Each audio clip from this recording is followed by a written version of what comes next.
സ്വാഗതം out of ഫോക്കസിലേക്ക്. ജാതി census ആണ് ഇന്നത്തെ ആദ്യ വിഷയം.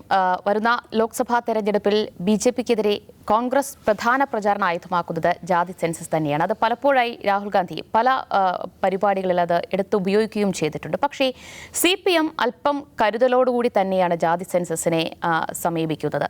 കഴിഞ്ഞ ദിവസം CPM സംസ്ഥാന സെക്രട്ടറി MV ഗോവിന്ദൻ പ്രതികരിച്ചത് കേരളത്തിൽ ജാതി സർവേ നടത്തേണ്ടതില്ല, നിലവിലെ സംവരണ പ്രശ്നം അത് മറികടക്കാൻ ജാതി സെൻസസ് ആണ് വേണ്ടത്, ജാതി സർവേ അല്ല ജാതി സെൻസസ് ആണ്, അത് കേന്ദ്രം തന്നെ നടത്തണമെന്നാണ് CPM സംസ്ഥാന സെക്രട്ടറി MV ഗോവിന്ദൻ പ്രതികരിച്ചിരിക്കുന്നത്. ജാതി സെൻസസിൻ്റെ കാര്യത്തിൽ CPMന് എന്തുകൊണ്ടാണ് ഒരു ഉറച്ച നിലപാട് സ്വീകരിക്കാൻ കഴിയാത്തത് എന്നാണ് ഇന്ന് ആദ്യമായി ഔട്ട് ഓഫ് ഫോക്കസ് പരിശോധിക്കാൻ പോകുന്നത്. ദാവൂദ് സർ, സമൂഹത്തിൽ അതായത് സാധാരണക്കാരായ സമൂഹത്തിൻ്റെ അല്ലെങ്കിൽ ന്യൂനപക്ഷങ്ങളുടെ ഒരു യഥാർത്ഥ ചിത്രം പുറത്തു വരുന്നതിന് CPM ഭയപ്പെടുന്നുണ്ടോ? ജാതി സെൻസസ് എന്ന് പറയുന്നത് ന്യൂനപക്ഷങ്ങളുടെയോ അല്ലെങ്കിൽ സാധാരണക്കാരുടെയോ മാത്രം ചിത്രമല്ല, മൊത്തം സമൂഹത്തിൻ്റെ ഒരു പിക്ചർ എന്താണ് എന്ന് മനസ്സിലാക്കാനുള്ള ഏറ്റവും പ്രധാനപ്പെട്ട ഒരു പ്രക്രിയയാണ്. നമ്മൾ മനസ്സിലാക്കേണ്ടത് 1931 വരെ ഇന്ത്യയിൽ 1881 സെൻസസ് തുടങ്ങുന്നത്. 31 വരെ ആ പ്രക്രിയ തുടർന്ന് വന്നിട്ടുണ്ട്. 31 അവസാനമായി ആ നിലക്കുള്ള ഒരു ജാതി സെൻസസ് ഇന്ത്യയിൽ നടക്കുന്നത്. പക്ഷേ കാണേണ്ട കാര്യം, ജാതി സെൻസസ് എന്നുള്ള ആവശ്യം ഇന്ത്യ സ്വതന്ത്രമായ അന്നു മുതൽ തന്നെയുണ്ട്. കാരണം അത് വളരെ സിമ്പിളാണ്.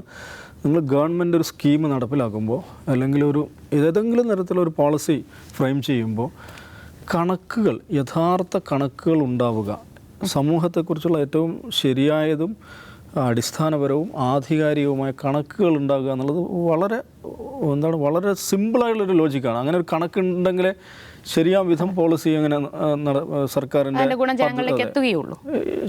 അതിൻ്റെ ശരിയായ ഇംപ്ലിമെൻറ്റേഷൻ നടക്കുകയുള്ളൂ. അപ്പോൾ 1955 കാക്ക കലേക്കർ കമ്മീഷൻ എന്ന് പറഞ്ഞിട്ടൊരു കമ്മീഷൻ നിശ്ചയിക്കുന്നു അന്നത്തെ സർക്കാർ, കേന്ദ്ര സർക്കാർ. ഈ പറയുന്ന പിന്നോക്ക ജനവിഭാഗങ്ങളെക്കുറിച്ചും അവരെ എങ്ങനെ മുന്നോട്ട് കൊണ്ടുവരാം എന്നതിനെക്കുറിച്ചൊക്കെ പഠിച്ച് റിപ്പോർട്ട് സമർപ്പിക്കാൻ വേണ്ടിയിട്ടുണ്ടാക്കിയ ഒരു കമ്മീഷൻ. ആ കമ്മീഷൻ്റെ പ്രധാനപ്പെട്ട ഒരു റെക്കമെൻഡേഷൻ, പലതരം റെക്കമെൻഡേഷൻസ്, അതിൽ പ്രധാനപ്പെട്ട ഒരു റെക്കമെൻഡേഷനായിരുന്നു ഇനി മുതൽ നടക്കുന്ന സെൻസസിൽ എന്ന് പറയുന്നത്, ഇനി മുതൽ എന്ന് പറയുമ്പോൾ 55 റിപ്പോർട്ട് അവർ ടേബിൾ ചെയ്യുന്നത്. അപ്പോൾ 61 മുതൽ നടക്കുന്ന സെൻസസിൽ അത് ജാതി സെൻസസ് കൂടെ ആയിരിക്കണം, ജാതി അടിസ്ഥാനത്തിൽ കൂടെയുള്ള സെൻസസ് ആയിരിക്കണം എന്ന് സർക്കാർ 55 സർക്കാർ നിശ്ചയിച്ചൊരു കമ്മീഷൻ റെക്കമെൻഡ് ചെയ്യുന്നുണ്ട്. പക്ഷേ 61 മുതൽ സെൻസസ് നടക്കുന്നുണ്ട്. കഴിഞ്ഞ 2021 മാത്രമാണ് മുടങ്ങിയിട്ടുള്ളത് കോവിഡ് കാരണം. പക്ഷേ ഇതുവരെയും അങ്ങനെ ഒന്നും നടപ്പിലായിട്ടില്ല. അപ്പോൾ കാക്ക കലേക്കർ കമ്മീഷൻ റിപ്പോർട്ട് സർക്കാർ നടപ്പിലാക്കിയില്ല. സർക്കാർ അതിനോട് ഔദ്യോഗികമായി പ്രതികരിച്ചത് ഞങ്ങൾക്ക് അതിലെ പല റെക്കമെൻഡേഷൻസിനോടും വിയോജിപ്പുണ്ടെന്നാണ്. പക്ഷേ ഈ ആവശ്യം ഇന്ത്യയിൽ ശക്തമായി നിലവിലുണ്ടായിരുന്നു. അത് നിലവിലുണ്ടാകാനുള്ള കാരണവും വളരെ ലളിതമാണ്. കാരണം ഇന്ത്യയിൽ 80% വരുന്ന ജനവിഭാഗങ്ങൾ അവർ പിന്നോക്ക ജനവിഭാഗങ്ങളാണ്.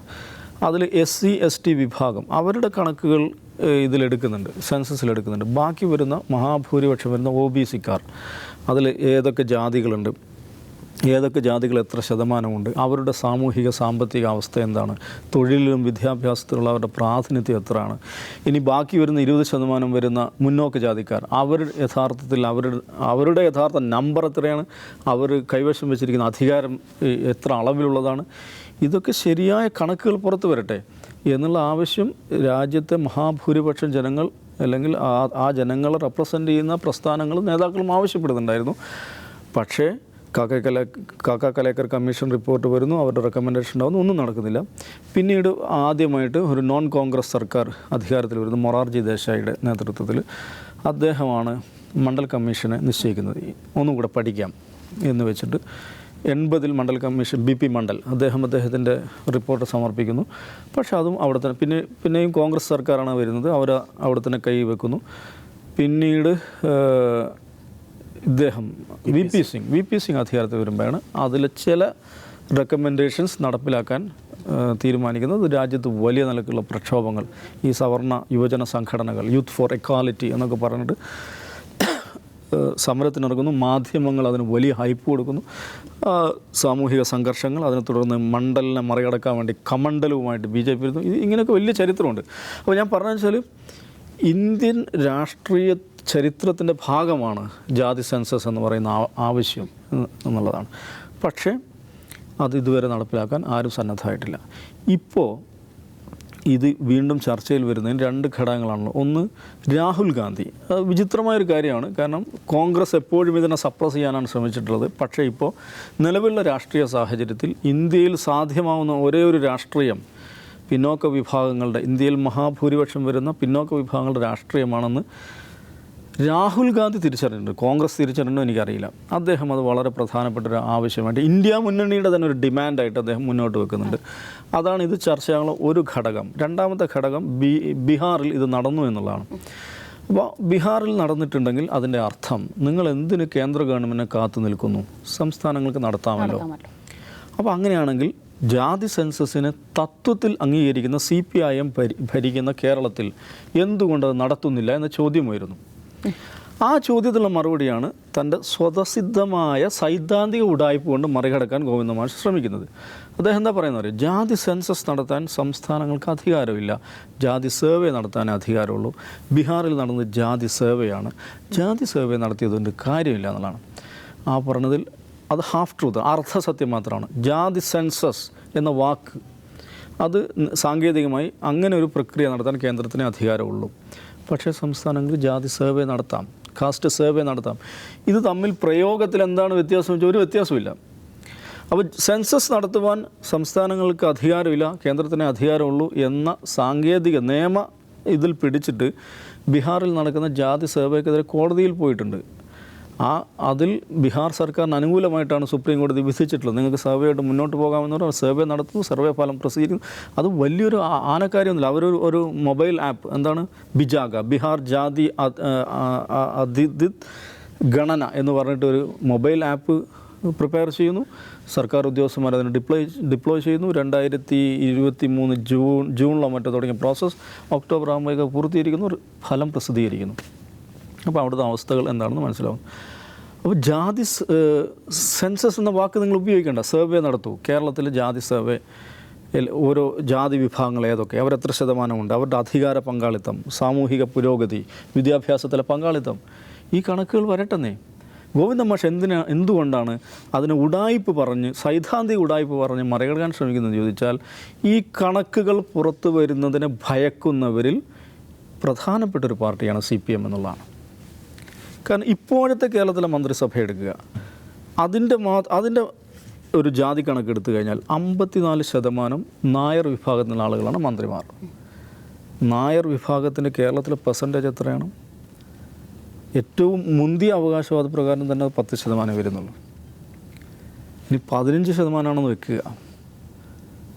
അപ്പോൾ 54% ഈ വിഭാഗത്തിന് പ്രാതിനിധ്യം ഉണ്ടാകും. അത് മന്ത്രിസഭയുടെ മാത്രം കാര്യമാണ്. നിയമസഭയിലെ പ്രാതിനിധ്യം എടുക്കാം, പിന്നെ സർക്കാർ സർവീസിലെ പ്രാതിനിധ്യം എടുക്കാം, സിവിൽ സർവീസിലെ പ്രാതിനിധ്യം എടുക്കാം, വിദ്യാഭ്യാസത്തിലെ പ്രാതിനിധ്യം എടുക്കാം. അപ്പോൾ ജനസംഖ്യാനുപാതിക പ്രാതിനിധ്യം എന്നുള്ളതാണല്ലോ സംവരണത്തിൻ്റെ അടിസ്ഥാന തത്വം.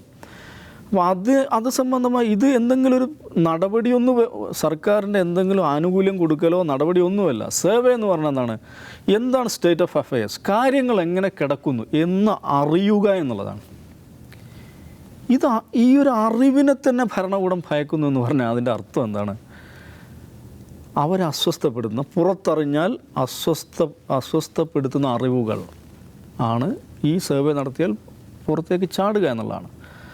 അധികാരം ആരൊക്കെയാണ് കയ്യിൽ വെച്ചിരിക്കുന്നത്, ആർക്കൊക്കെയാണ് അധികാരം നിഷേധിക്കപ്പെട്ടിരിക്കുന്നത്, വിഭവങ്ങൾ ആരുടെ കയ്യിലാണ് എന്നതിനെക്കുറിച്ച് യഥാർത്ഥ ചിത്രം പുറത്തു വരുമെന്നുള്ളതാണ്. അതിനെ CPIM ഭയക്കുന്നു എന്നുള്ളത് കൊണ്ടാണ് ഈ ഗോവിന്ദ മാഷ് ഇത്തരം ജാർഗണുകൾ ഉപയോഗിച്ചിട്ട് ഇതിനെ എതിരിടാൻ ശ്രമിക്കുന്നതാണ് എനിക്ക് തോന്നുന്നത്. യെസ്, അജിംസിന് എന്താണ് തോന്നുന്നത്? ഈ അധികാര തലങ്ങളെ അടക്കം ഈ ജാതി സെൻസസ് പുറത്തു വന്നാൽ ബാധിക്കുമെന്നതുകൊണ്ടാണോ MP ഗോവിന്ദൻ അതിനെ എതിർക്കുന്നത്? അല്ല, ഈ സംവരണത്തിൻ്റെ ഒരു പ്രധാനപ്പെട്ട ഉദ്ദേശം അതാണ്, അധികാര പങ്കാളിത്തമാണ്. അതായത് സാമൂഹ്യമായ ചരിത്രപരമായ കാരണങ്ങളാൽ പിന്നോക്കം പോയിട്ടുള്ള ജനവിഭാഗങ്ങൾക്ക് അധികാരത്തിൽ പങ്കാളിത്തം കൊടുക്കുക. അതാണ് സംവരണത്തിൻ്റെ ഉദ്ദേശം തന്നെ.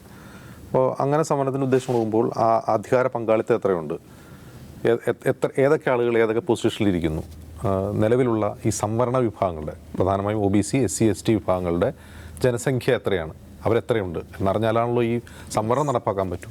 അതുപോലെ ഈ പിന്നോക്ക വിഭാഗങ്ങൾക്കും SC/ST വിഭാഗങ്ങൾക്കുള്ള ക്ഷേമ പദ്ധതികൾ നടപ്പാക്കാൻ പറ്റും. ഇപ്പോൾ നിലവിലെ സാഹചര്യത്തിൽ മുന്നോക്ക സംവരണം കൂടിയുണ്ട്.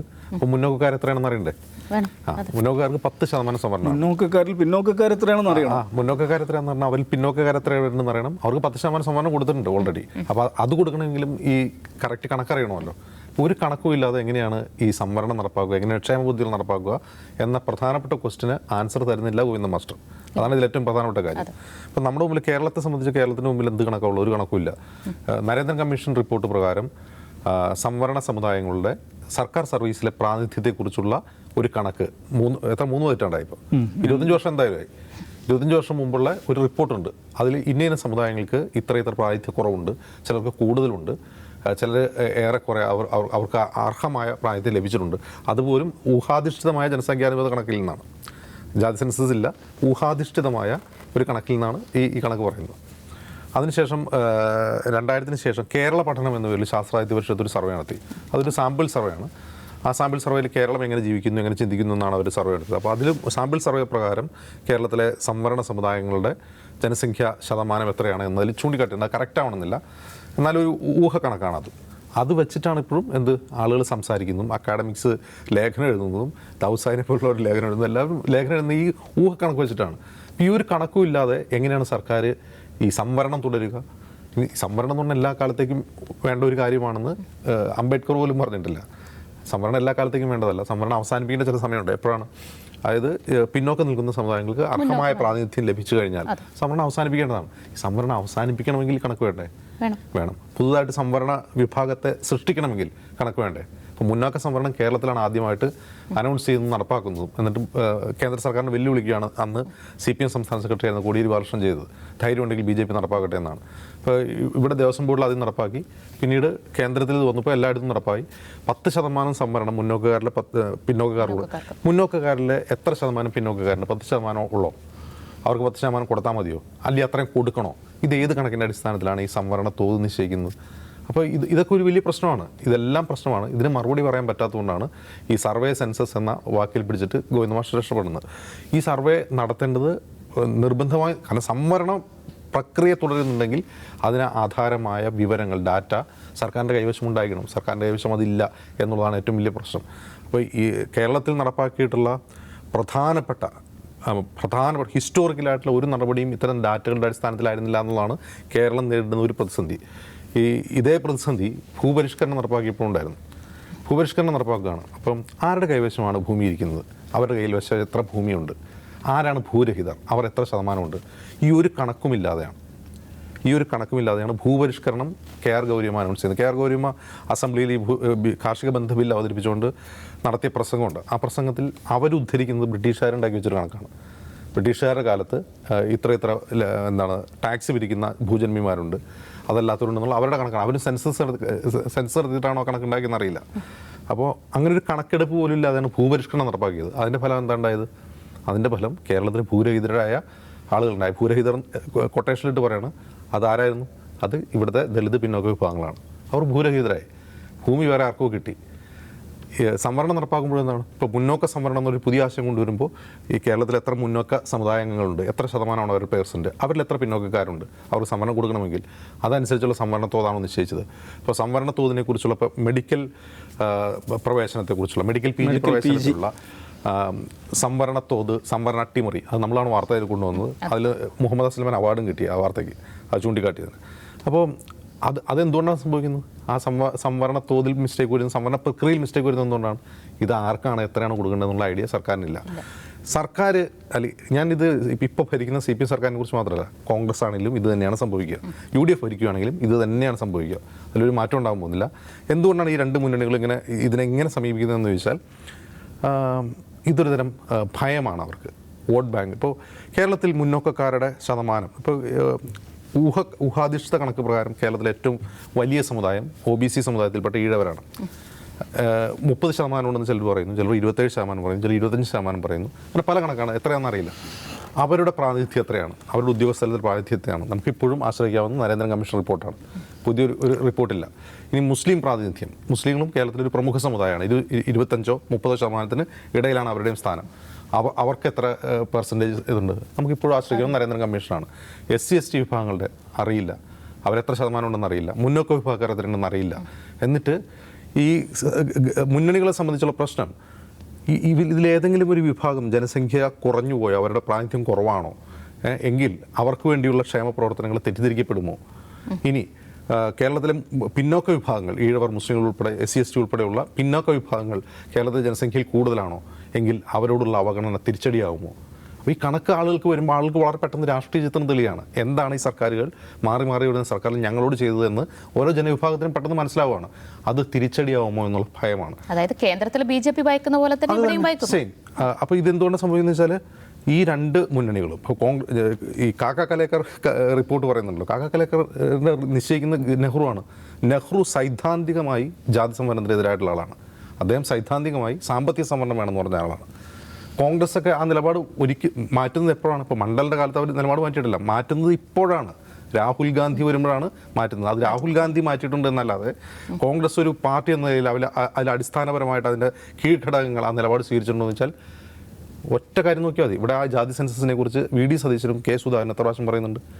ഇപ്പോൾ CPM എത്രത്തോളം ഒളിച്ചു കളിക്കുന്നു അത്രത്തോളം ഒളിച്ചു കളിക്കുന്നുണ്ട് VD സതീശനും സുധാകരനും. അവർ മിണ്ടുന്നില്ലല്ലോ. രാഹുൽ ഗാന്ധി അല്ലാതെ ദേശീയതലത്തിൽ വേറെ ആരും അത് എടുത്തു പറഞ്ഞതായിട്ടും. കോൺഗ്രസിന്റെ ഇന്ത്യ മുന്നണിയുടെ ഏറ്റവും വലിയ തെരഞ്ഞെടുപ്പ് മുദ്രാവാക്യമായ ജാതി സെൻസസിനെ കുറിച്ച് കേരളത്തിൽ കോൺഗ്രസ് പാർട്ടി മിണ്ടുന്നുണ്ടോ? അവർ മിണ്ടില്ല. അപ്പോൾ ഈ ഭയമാണ്. അതായത് ഇത്രയും നാൾ ചരിത്രപരമായി ഈ സംവരണ പിന്നാക്ക സമുദായങ്ങളോട് ഈ മുന്നണികൾ, ഈ രാഷ്ട്രീയ പാർട്ടികൾ ചെയ്തു വന്ന വഞ്ചന എക്സ്പോസ് ചെയ്യപ്പെടും എന്നുള്ള ഭയം, അത് തിരിച്ചടിയാവുമെന്നുള്ള ഭയം രണ്ട് മുന്നണിക്കുമുണ്ട്. മറ്റൊന്ന്, ഇതുവരെ നൽകിക്കൊണ്ടിരുന്ന ക്ഷേമ പദ്ധതികൾ നൽകിക്കൊണ്ടിരുന്ന ആർക്കാണ് അധികാര പങ്കാളിത്തം കൂടുതലുള്ളത്? അവരെ കൈവിടേണ്ടി വന്നാൽ അതും തിരിച്ചടിയാവുമെന്നുള്ള ഭയം. അപ്പോൾ യഥാർത്ഥത്തിൽ data exposes the real politics എന്നാണ് എനിക്ക് തോന്നുന്നത്. യെസ്, അതാണ് സമൂഹത്തിൻ്റെ യഥാർത്ഥ ചിത്രം പുറത്തു വരുന്നതിനെ CPM ഭയപ്പെടുന്നു എന്ന് തന്നെയാണ് ഇതിൽ നിന്ന് വ്യക്തമാകുന്നത്. കാരണം അത് അധികാര തലങ്ങളിലടക്കം ഇളക്കം തട്ടാൻ കാരണമാകും, പല ചോദ്യങ്ങളും ഉയർന്നു വരും എന്നതുകൊണ്ട് തന്നെ CPM അതിനെ ഭയക്കുന്നു.